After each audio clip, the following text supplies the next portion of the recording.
আমরা এখানে ভৈরবে আমরা অভিযান পরিচালনা করেছি, যেখানে খাজা বেকারিকে আমরা নিরাপদ খাদ্য আইন 32-এর খ ধারায় 2 লক্ষ টাকা অর্থদণ্ড প্রদান করেছি এবং তালুকদার ফুড প্রোডাক্টসকে আমরা 38 ধারায় 1 লক্ষ টাকা অর্থদণ্ড প্রদান করছি। মোল্লা ফুড প্রোডাক্টসকে আমরা 38 ধারায় 1 লক্ষ টাকা অর্থদণ্ড প্রদান করেছি এবং মুন্না সে অসহযোগিতা করেছে, আমরা তার বিরুদ্ধে প্রয়োজনীয় ব্যবস্থা নিব। তাদেরকে সতর্ক করা হয়েছে, ভবিষ্যতে যদি এই ধরনের কাজ বারংবার করে সেক্ষেত্রে শাস্তির বিধান সম্পর্কে তাদের অবহিত করা হয়েছে। আমাদের এই অভিযান অব্যাহত থাকবে।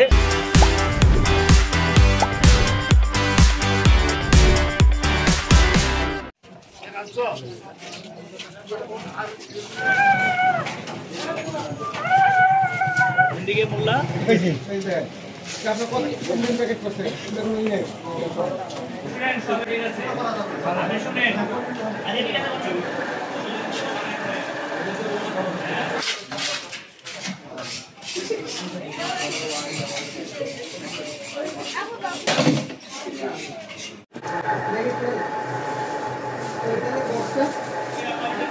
ভাই ভাই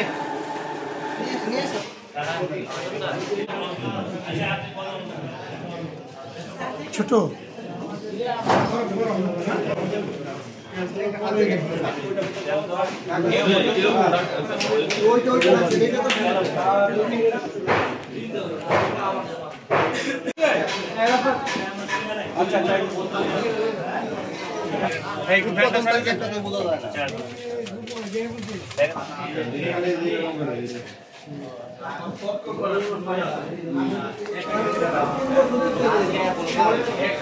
আমরা এর পরবর্তীতে যেন আমরা এই জিনিসটা না করি।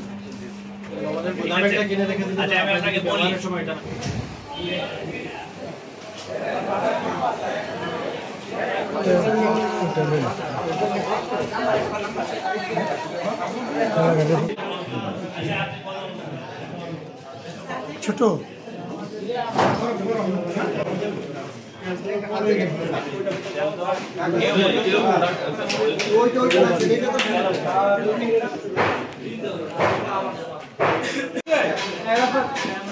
আচ্ছা